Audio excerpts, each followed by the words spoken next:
খবর শুনছেন বাংলা খবর 24। পশ্চিমবঙ্গ দেশ ও বিশ্বের গুরুত্বপূর্ণ 30টি তাজা ব্রেকিং সংবাদ নিয়ে হাজির আমরা। সব খবর সবার আগে জানতে সঙ্গে থাকুন বাংলা খবর 24 এর সঙ্গে। চলুন শুরু করা যাক আজকের প্রধান সংবাদ শিরোনাম। আয়ুষ্মান ভারত কার্ডের 5 লক্ষ টাকার সুবিধা শুধুমাত্র নির্দিষ্ট উপভোক্তারাই পাবেন, জানালো রাজ্য সরকার। মিড ডে মিল নিয়ে বিতর্কের মাঝে পড়ুয়াদের জন্য নতুন সরকারি নির্দেশিকা জারি। বাজেটে বরাদ্দ বৃদ্ধি, সরকারি কর্মীদের বর্ধিত ডিএ নিয়ে বড় আপডেট। দ্বিতীয় নোটিশের পর শক্তিপুর থানায় হাজিরা হুমায়ুন কবিরের, চলছে জিজ্ঞাসাবাদ। নন্দনে বিশ্বকাপ ফাইনালে মেগা স্ক্রিনিংয়ে দর্শকদের সঙ্গে খেলা দেখবেন মুখ্যমন্ত্রী। গ্যাস শেষ হলে দ্রুত নতুন এলপিজি সিলিন্ডার পাওয়ার সুবিধা নিয়ে বড় ঘোষণা। রেশন ব্যবস্থায় কিউআর কোড মুখ স্ক্যানের মাধ্যমে ডিজিটাল পরিষেবা চালুর উদ্যোগ। পোস্ট অফিসে বিনামূল্যে বায়োমেট্রিক আপডেট ও আধার সংক্রান্ত নতুন পরিষেবার ঘোষণা। যুবশক্তি কার্ডে 3000 টাকা পেতে প্রফেশনাল ডিগ্রি সার্টিফিকেট বাধ্যতামূলক। 21 জুলাইয়ের আগে শহীদ ফাইল ফাঁসের হুমকি দিয়ে রাজনৈতিক তোলপাড়। 21 জুলাইয়ের আগে বিস্ফোরক মন্তব্য চর্চায় তৃণমূল সাংসদ বাবুল সুপ্রিয়। অনুপ্রবেশ রুখতে উত্তরকন্যার বৈঠকে বড় নির্দেশ দিলেন অমিত শাহ। মোদীর সঙ্গে বৈঠকে এনসিপিআই এর ভবিষ্যৎ নিয়ে প্রশ্ন তুললেন সুদীপ বন্দ্যোপাধ্যায়। মমতাকে পুরনো নেতৃত্বকে গুরুত্ব দেওয়ার পরামর্শ কল্যাণীর দ্বীপকে। অমিত শাহের সফর শেষে শুভেন্দুর বাড়িতে বিজেপির শীর্ষ নেতৃত্বের গুরুত্বপূর্ণ বৈঠক। অভিষেকের অফিস ভাঙার প্রসঙ্গে কড়া প্রতিক্রিয়া সুকান্ত মজুমদারের। পুলিশ প্রশাসনের বিরুদ্ধে তীব্র আক্রমণ শানান অভিষেক বন্দ্যোপাধ্যায়। অভিষেক বন্দ্যোপাধ্যায়ের অফিস থেকে কম্পিউটারের পাশাপাশি উদ্ধার নানা সামগ্রী।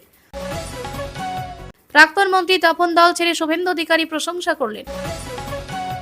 অমিত শাহের বৈঠকে ডাক না পেয়ে বিস্ফোরক মন্তব্য অনন্ত মহারাজের। অন্নপূর্ণা যোজনা নিয়ে বঞ্চিত মহিলাদের জন্য বড় সুখবর দিলেন খাদ্যমন্ত্রী। শ্রাবণের প্রথম সোমবারে কলকাতায় বজ্রবিদ্যুৎ সহ ভারী বৃষ্টির পূর্বাভাস, উত্তরবঙ্গে লাল সতর্কতা। মত প্রকাশের স্বাধীনতা নিয়ে মন্তব্য করলেন অমিত শাহ।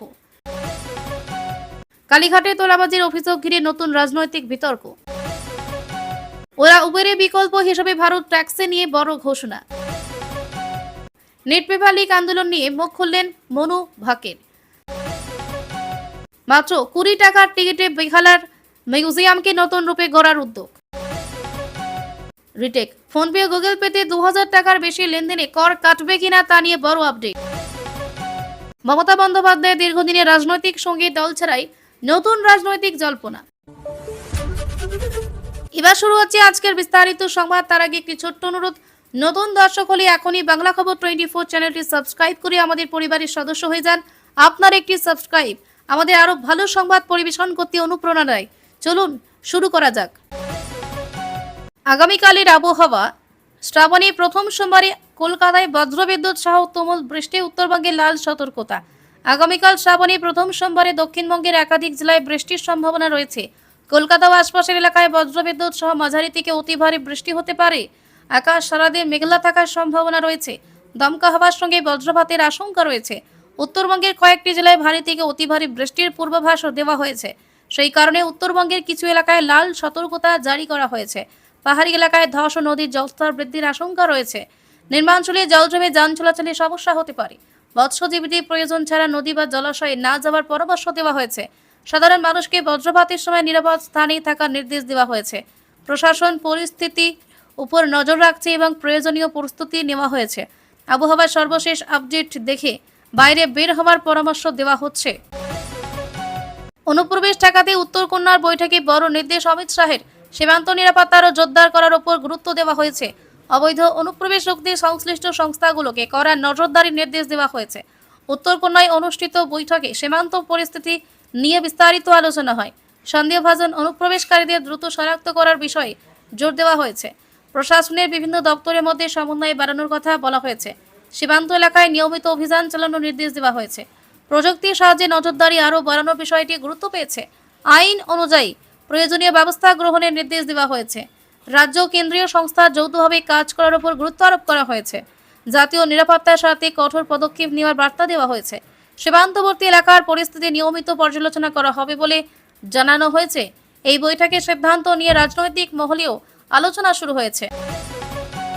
অভিষেক বন্দ্যোপাধ্যায়ের অফিস থেকে কম্পিউটার ছাড়া মিলল বস্তা বস্তা ধুতি, শাড়ি, জামা কাপড়। অভিষেক বন্দ্যোপাধ্যায়ের অফিসে তদন্তকারী সংস্থা তল্লাশি চালানো হয়।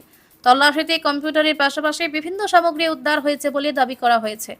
ধুতি, শাড়ি, জামা কাপড়ে একাধিক বস্তা পাওয়া গেছে বলে খবর প্রকাশিত হয়েছে। উদ্ধার হওয়া সামগ্রীর তালিকা তৈরি করা হয়েছে। তদন্তকারী সংস্থা নথিপত্র খতিয়ে দেখছে বলে জানা গিয়েছে। ঘটনাকে ঘিরে রাজনৈতিক মহলে তীব্র আলোচনা শুরু হয়েছে। বিরোধী দল বিষয়টি নিয়ে প্রশ্ন তুলেছে। অন্যদিকে শাসক দলের পক্ষ থেকে পাল্টা প্রতিক্রিয়া এসেছে। ঘটনার প্রকৃত কারণ জানতে তদন্ত চালিয়ে যাওয়া হচ্ছে। তদন্ত শেষ না হওয়া পর্যন্ত চূড়ান্ত সিদ্ধান্তে না পৌঁছানোর পরামর্শ দেওয়া হচ্ছে। এই ঘটনায় রাজনৈতিক চাপানোতর আরও বেড়েছে। তদন্তের পরবর্তী ধাপের দিকে নজর রয়েছে সকলের। অন্নপূর্ণা যোজনা নিয়ে মহিলাদের বড় সুখবর। অন্নপূর্ণা যোজনা নিয়ে নতুন করে গুরুত্বপূর্ণ বার্তা দেওয়া হয়েছে। যারা এখনো সুবিধা পাননি তাদের নিয়ে আশ্বাস দেওয়া হয়েছে। যোগ্য উপভোক্তাদের ধাপে ধাপে সুবিধা দেওয়ার কথা জানানো হয়েছে। আবেদন ও নথিপত্র সঠিক থাকলে সুবিধা পাওয়ার সম্ভাবনা রয়েছে। খাদ্য দপ্তর বিষয়টি নিয়মিত পর্যবেক্ষণ করছে বলে জানানো হয়েছে। প্রয়োজনে সংশ্লিষ্ট দপ্তরে যোগাযোগ করার পরামর্শ দেওয়া হয়েছে। উপভোক্তাদের তথ্য যাচাইয়ের কাজও চলতে পারে। সরকারি নিয়ম মেনে সব প্রক্রিয়া সম্পন্ন করা হবে। মহিলাদের মধ্যে এই ঘোষণাকে ঘিরে উৎসাহ দেখা গেছে। যারা অপেক্ষায় ছিলেন তাদের জন্য ইতিবাচক বার্তা দেওয়া হয়েছে। সরকারি নির্দেশিকা অনুসরণ করার অনুরোধ জানানো হয়েছে। পরবর্তী সরকারি ঘোষণার দিকে নজর রাখতে বলা হয়েছে। পোস্ট অফিসে বিনামূল্যে বায়োমেট্রিক আপডেট, নতুন আধার কার্ড তৈরি ও নথি আপডেট। দেশের বিভিন্ন পোস্ট অফিসে আধার সংক্রান্ত পরিষেবা দেওয়া হচ্ছে। বায়োমেট্রিক তথ্য আপডেটের সুবিধাও পাওয়া যাচ্ছে। নতুন আধার কার্ডের জন্য আবেদন করার সুযোগ রয়েছে।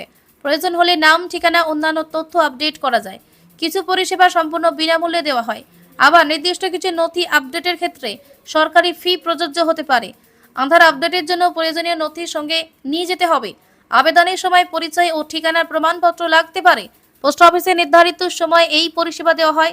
ভিড় এড়াতে আগে থেকে জেনে সময় সুবিধাজনক। আধারের জন্য সঠিক রাখা বিভিন্ন সরকারি পরিষেবার জন্য গুরুত্বপূর্ণ।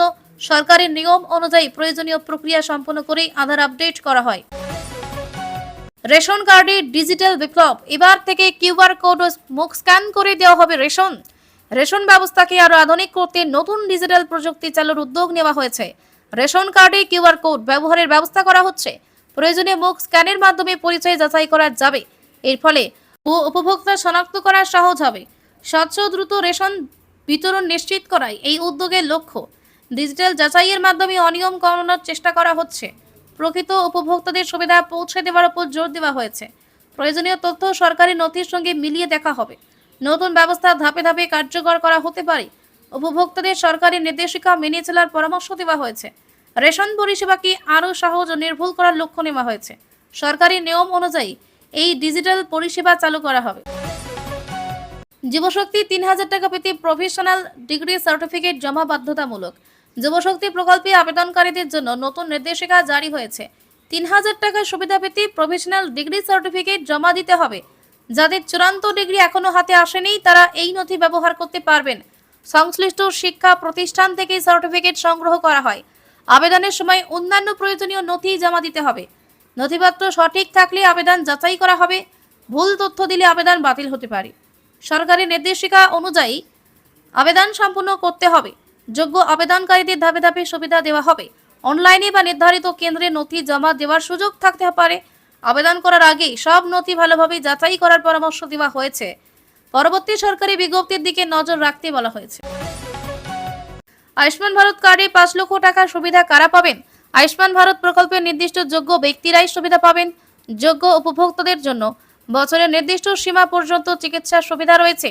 সরকারি নিয়ম অনুযায়ী পরিচয় ও যোগ্যতা যাচাই করা হবে। প্রয়োজনীয় নথি সঠিকভাবে জমা দিতে হবে। নির্ধারিত হাসপাতালগুলোতে এই সুবিধা পাওয়া যাবে। চিকিৎসার আগে কার্ড, পরিচয়পত্র দেখাতে হতে পারে। যোগ্যতা তালিকা অনুযায়ী সুবিধা প্রদান করা হবে। ভুল তথ্য দিলে আবেদন বাতিল হতে পারে। সরকারি নির্দেশিকা মেনেই পরিষেবা দেওয়া হবে। উপভোক্তাদের কার্ডের তথ্য হালনাগাদ রাখার পরামর্শ দেওয়া হয়েছে। নতুন নির্দেশ অনুযায়ী সংশ্লিষ্ট দপ্তর বিষয়টি পর্যবেক্ষণ করছে। সর্বশেষ সরকারি বিজ্ঞপ্তি অনুসরণ করার পরামর্শ দেওয়া হয়েছে। মিড ডে মিল নিয়ে পড়ুয়াদের জন্য এলো সুখবর। মিড ডে মিল প্রকল্প নিয়ে নতুন সরকারি নির্দেশিকা প্রকাশ করা হয়েছে। পড়ুয়াদের পুষ্টিকর খাবার নিশ্চিত করার উপর জোর দেওয়া হয়েছে। বিদ্যালয়গুলোকে নির্দেশিকা মেনে খাবার বিতরণের নির্দেশ দেওয়া হয়েছে। খাবারের গুণগত মান নিয়মিত পরীক্ষা করা হবে। স্বাস্থ্যবিধি মেনে রান্না ও পরিবেশনের উপর গুরুত্ব দেওয়া হয়েছে। শিক্ষার্থীদের মিড ডে মিল দেওয়ার ব্যবস্থা করা হবে। প্রয়োজনে সংশ্লিষ্ট কর্তৃপক্ষ তদারকি করবে। অভিভাবকদের মতামতকেও গুরুত্ব দেওয়া হতে পারে। বিদ্যালয়গুলোকে সরকারি নিয়ম মেনে কাজ করতে বলা হয়েছে। পড়ুয়াদের উপস্থিতি বাড়াতে এই প্রকল্প গুরুত্বপূর্ণ ভূমিকা রাখবে। সরকার নিয়মিত বিষয়টি পর্যবেক্ষণ করবে বলে জানানো হয়েছে। এই নির্দেশিকাকে ঘিরে অভিভাবক ও শিক্ষকদের মধ্যে ইতিবাচক প্রতিক্রিয়া দেখা গেছে। বর্ধিত ডিএ নিয়ে সরকারি কর্মীদের জন্য বড় আপডেট। সরকারি কর্মীদের মহার্ঘ ভাতা ডিএ নিয়ে নতুন আপডেট সামনে এসেছে। বাজেটে সংশ্লিষ্ট খাতে বরাদ্দ বৃদ্ধির কথা জানানো হয়েছে। ডিএ সংক্রান্ত বিষয়টি কর্মীদের কাছে গুরুত্বপূর্ণ হয়ে উঠেছে। যোগ্য কর্মীরা সরকারি নিয়ম অনুযায়ী সুবিধা পাবেন। চূড়ান্ত সিদ্ধান্ত সরকারি বিজ্ঞপ্তির মাধ্যমে জানানো হবে। কর্মীদের বেতন কাঠামোর উপর এর প্রভাব পড়তে পারে। বিভিন্ন কর্মী সংগঠন বিষয়টি নজর রাখছে। সরকারি নির্দেশ কার্যকর হলে সংশ্লিষ্ট দপ্তর তা বাস্তবায়ন করবে। ডিএ সংক্রান্ত সব তথ্য সরকারি নোটিফিকেশন অনুযায়ী প্রযোজ্য হবে। কর্মীদের ধৈর্য ধরে সরকারি ঘোষণার অপেক্ষা করতে বলা হয়েছে। নতুন আপডেট প্রকাশ হলে বিস্তারিত জানানো হবে। ডিএ নিয়ে সরকারি মহলে আলোচনা অব্যাহত রয়েছে।